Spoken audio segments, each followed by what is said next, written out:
My younger brother accused me of stealing for 3 years. They took my door, treated me like a criminal, and I lost my teenage years. But when cameras expose the truth, he's on probation, and I'll never forgive them. I'm 23 years old. I work at an electronics store while finishing my degree online, and I need to get this story off my chest because it's literally been eating me alive since everything came to light a few months ago. What my parents did to me from ages 15 to 18 basically destroyed any possibility of having a normal relationship with them, and now that they know the truth, they act like a simple, "I'm sorry," is enough. Spoiler, it's not. I guess I should start from the beginning. When I was 15, and everything went to hell. We were a pretty normal family, you know. Nothing special but not dysfunctional or anything like that. My dad, Kenneth, had this huge collection of knives and baseball cards that he'd been putting together since before I was born. Like it was his main hobby, and he'd spend hours organizing and cataloging them on weekends. My mom worked part-time at an office. My older sister Natalie was like 17, and in her senior year of high school, I was the middle kid at 15. And then there was Cameron, my younger brother, who was 11 and was, I don't know how to say this without sounding bitter, but he was the golden child of the family. Everything Cameron did was perfect. Everything Cameron said was adorable. Cameron this, Cameron that. I was used to it, honestly. I'd been the middle child my whole life, so it wasn't a big deal. The thing started when my dad noticed some knives were missing from his collection. At first, he thought he'd moved them himself or something, but then cards started disappearing too, and that's when he got serious about it. I remember he called the whole family to the living room and asked if we knew anything, and we all said no, obviously, because none of us knew anything. Or so I thought. My dad said he was going to get to the bottom of this, and that whoever was responsible would face serious consequences. I didn't give it much thought because, I hadn't done anything, so why worry, right? 2 weeks later, my mom was cleaning my room, which already annoyed me because I was 15 and could clean my own room. But she insisted, and she found one of my dad's knives under my bed. I have no idea how it got there. To this day, I swear on my life I didn't put it there. But nobody believed me. My parents called me downstairs, and my dad had that face, that face of disappointment mixed with rage that makes you feel like garbage, and he showed me the knife and said, "Explain yourself."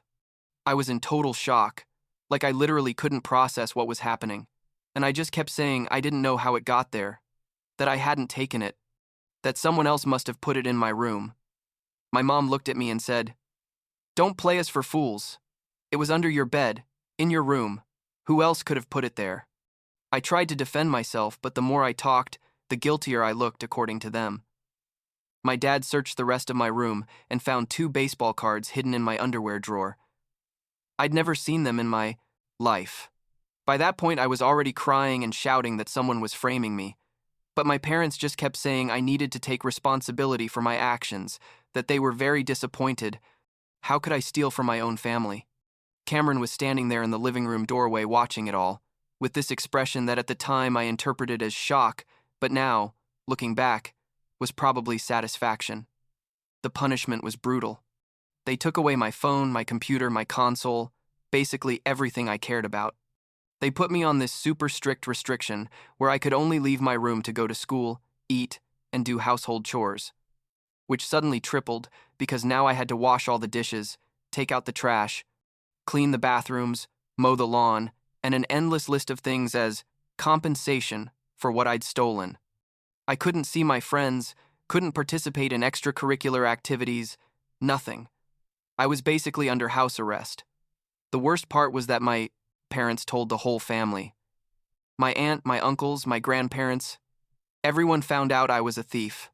At school, word got around too, because I guess my parents talked to some teachers or something, and suddenly everyone looked at me differently. My friends started distancing themselves because their parents didn't want them hanging around with that kind of people, as if I were a criminal or something. There was a group of kids who started making fun of me. They called me sticky fingers and made comments every time I walked near their backpacks, as if I was going to steal from them. It was horrible, honestly. Feeling completely alone in every aspect of my life. About 3 months passed. and more things started disappearing. More knives, more cards, and also some money my mom had in her purse, and obviously, guess who they blamed? I kept telling them it wasn't me, to please believe me, but they just said it was pathological that I kept lying after being caught. Punishment, if that was even possible. They took the door off my room so I wouldn't have privacy, put a lock on my parents' room so I couldn't go in, and basically treated me like I was a dangerous stranger living in their house. My sister Natalie was the only one who didn't treat me like trash. She never said she believed me, but she didn't join the constant attack like everyone else either. Sometimes she'd give me extra food when my parents punished me by taking away dessert or something, and she'd talk to me normally when we were alone. I think she had her doubts but didn't want to confront my parents. I don't blame her, honestly, because the situation was super tense in the house. When I turned 16, my parents canceled any celebration. They said thieves didn't deserve parties. They also didn't let me get my driver's license because, according to them, they couldn't trust that I'd be responsible with a car. All my classmates were super excited getting their licenses, and I had to keep asking for rides or taking the bus like a kid. It was humiliating. Cameron, on the other hand, kept being the perfect child. He got good grades, was popular at his school. My parents took him everywhere and bought him whatever he wanted. The difference in how they treated us was so obvious it physically hurt to see it. The next 2 years were pretty much the same. Things kept disappearing from time to time. I kept getting blamed. The punishments continued. It got to a point where I started doubting myself. You know what I mean? Like I'd think, what if I really did it and don't remember? What if I have some mental problem and I'm stealing things without realizing it? I started feeling crazy, literally, because everyone around me was so convinced I was guilty that I started believing maybe they were right and I was wrong. That feeling of doubting your own reality is one of the scariest things I've experienced. My social life was non-existent. I had no friends, didn't go anywhere, spent all my free time doing household chores or locked in my doorless room studying. My grades actually improved because I literally had nothing else to do. But nobody cared about that. To my parents, I was still the thief and liar son. I remember once, I think I was 17, my mom told me I'd probably end up in jail if I kept going down that path. And she said it in this casual voice, like she was commenting on the weather. That destroyed me, knowing my own mother thought so little of me. The day I turned 18, I had everything planned out. I'd been saving every penny I could from a part-time job they'd let me get, like I'd been working at a coffee shop after school and on weekends since I was 16 and a half. My parents kept most of my paycheck as compensation for everything I supposedly stole, but I hid some cash whenever I could. On my birthday, I woke up early, packed all my stuff into 2 suitcases and 3 boxes, and left. There wasn't a big dramatic scene or anything. I just left them a note saying I was leaving and not to contact me again. My parents were at work, Natalie was already at college, and Cameron was at school, so the house was empty. I moved in with 2 coworkers into a small apartment and started building my life from scratch. I blocked my parents on everything, changed my phone number, basically disappeared from their lives. Natalie managed to contact me through social media a few months later, and I explained everything, and she was understanding. She told me things at home were tense after I left, that my parents were worried, but that she understood why I did what I did. We kept in touch, her and I. But I asked her not to tell anyone else where I was or how to find me. 5 years passed. 5 years where I built a completely independent life, made new friends, started going to therapy to process all the trauma from my adolescence, enrolled in online classes to get my degree. It wasn't easy, honestly, because I had to pay rent, food, tuition, everything on my own, without help from anyone. But I preferred being broke and free 1,000 times over having money and still being in that toxic house. Therapy helped me so much. My therapist was the first person who told me that what my parents did was wrong, regardless of whether I'd stolen or not, which obviously I didn't. But she explained that even if I had been guilty, the way they treated me was abusive and disproportionate. That helped me stop doubting myself and start processing the rage I'd been holding for years. Then a few months ago, in February of this year, I get a call from an unknown number. Normally I don't answer, but something told me to, and it was my mom. I hadn't talked to her in 5 years, like literally zero contact, and suddenly she's calling me crying, saying she needs to talk to me urgently. My first instinct was to hang up, but curiosity got the better of me, and I asked what she wanted. She told me things had been disappearing from the house again, that they'd put up cameras after some of my grandmother's jewelry that my mom had inherited was taken, and that the cameras had recorded someone stealing. You can probably guess who it was. Yeah, Cameron. My 1-year-old brother, the golden child, the perfect one, had been recorded on video going into my parents' room and taking an envelope with cash. My parents confronted him, and he collapsed and confessed everything. He confessed he'd been stealing since he was 11, that he'd put the knife and cards in my room because he heard my parents talking about checking everyone's rooms, that every time something disappeared it was him, that even after I left he'd kept stealing from them, only now they didn't have anyone else to blame. My mom told me all this between sobs, apologizing over and over, saying they'd made a terrible mistake. How were they going to make it up to me? Please give them a chance to fix it. I stayed silent for a good while, because honestly I didn't know what to say. Part of me felt enormous validation, like finally I had proof I was never guilty. But another part of me just felt deep rage, because you know what? It didn't matter anymore. They'd already ruined 3 years of my life, already isolated me from my family and friends, already made me doubt my own sanity. There was no way to turn back time and get those years back. I told them I didn't know if I wanted to talk to them again and hung up. Natalie called me later, told me our parents were devastated, that Cameron was in his room not coming out, that the whole family was in shock. Apparently my parents had told everyone about the video and confession, so now the whole extended family knew I'd been innocent all along. Some people tried to contact me to apologize, but I ignored all the messages. What good were apologies now? A few days later, my dad sent me a long message, like 3 pages, explaining everything that happened, how he felt, how much he regretted it. He invited me to my mom's birthday, dinner that would be in 2 weeks, said the whole family would be there and they wanted me to go, that they missed me. I don't know why, but I decided to go. I guess part of me needed that closure, or wanted to see them suffer a little. I'm not sure. I also think I wanted to see Natalie because I missed her, and she was the only person in my family I'd maintained any relationship with. The dinner was super awkward from the moment I arrived. My mom hugged me and started crying. My dad gave me an awkward handshake because I guess he knew a hug was too much. Natalie greeted me normally, and Cameron wouldn't even look me in the eye. My grandparents were there, my aunt and uncles, my cousins, and they all greeted me with that face of pity and shame that made me want to run out immediately. We sat down to dinner, and the tension was so thick you could cut it with a knife. Everything was going relatively well. I mean, awkward but manageable. Until my cousin Vanessa, who's like 19, made a comment. We were talking about something random, I think about jobs or something, and she said something like, "Well, at least now we know who's not going to steal our wallets," and laughed. It was directed at me, obviously, as if it were a joke to break the ice, but it was the most inappropriate and insensitive thing she could have said. Everyone went silent, and I just looked at her and said, "Did you really just make that joke?" She got nervous and said she was just kidding, to relax. And that's when I exploded.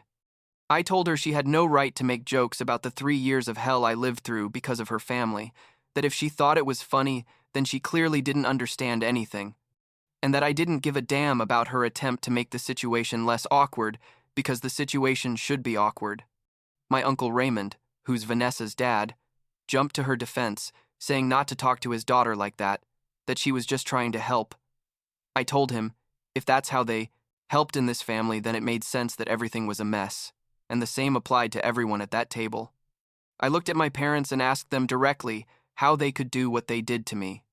I asked them if ever, in those 3 years, they stopped to think that maybe, just maybe, I was telling the truth.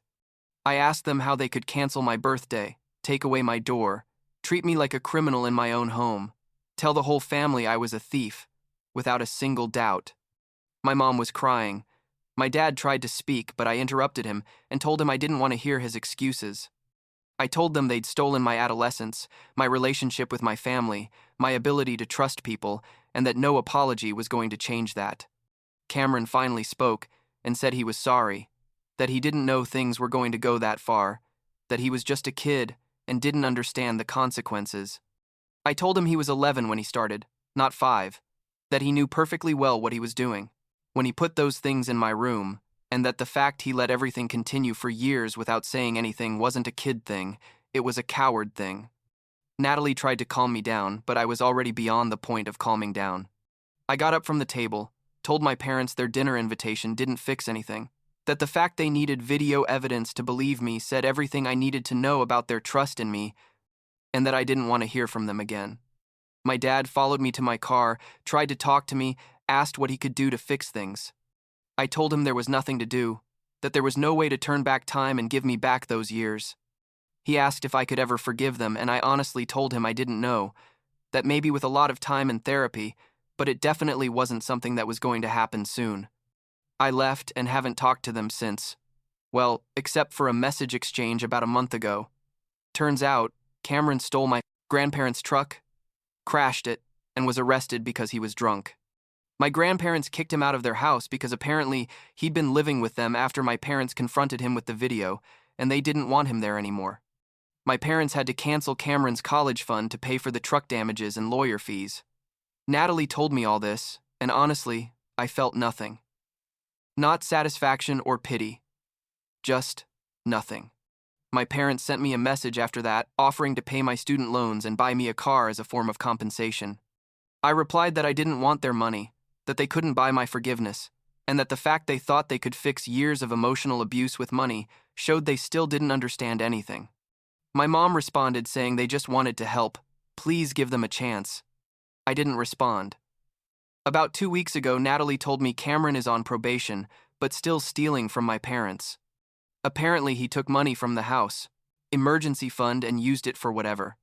My parents are in therapy now, both together and individually, trying to understand where they went wrong with Cameron and me. I guess that's good, even if it's late. Natalie asked me if I'd ever consider having a relationship with them again, and I told her honestly, I didn't see it as possible, that there are things you can't just forgive like that. Yesterday, I sent a final message to my parents. I told them I appreciated that they finally knew the truth, but that it didn't change the damage they did to me. I told them they needed to accept that their middle child is no longer part of their lives, that this was a consequence of their actions, and to stop trying to contact me because every message just causes me more stress. I wished them the best with Cameron and their therapy and asked them to respect my decision to have no contact with them. Now, I'm here, at 23, trying to move forward with my life. I'm still going to therapy every 2 weeks, still working and studying. I have a small group of friends who are like my chosen family. My life is calm and predictable, which is exactly what I need after all the drama and chaos of my adolescence. Do I miss having a family? Sometimes, I guess. But then I remember how they treated me, how they made me feel, how they ruined some of the most important years of my life. And it passes. Natalie comes to visit me from time to time, and we maintain a good relationship. She's probably the only connection I have to my biological family, and I'm okay with that. She tells me my parents ask about me constantly, that Cameron is trying to rehabilitate himself or something, that everyone hopes someday I can forgive and come back. But the thing is, I don't owe them anything, you know? I don't have to forgive just because they're my family. I don't have to go back just because they apologized. I don't have to sacrifice my mental peace just because they finally realized they were wrong. Last week, I got promoted at work. My boss congratulated me, gave me a bonus, and told me he was proud of me. It was the first time in years someone with authority told me they were proud of me, and I'm not going to lie.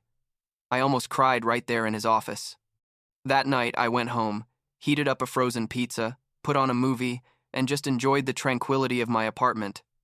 There was no yelling, no accusations, no tension, no drama, just peace.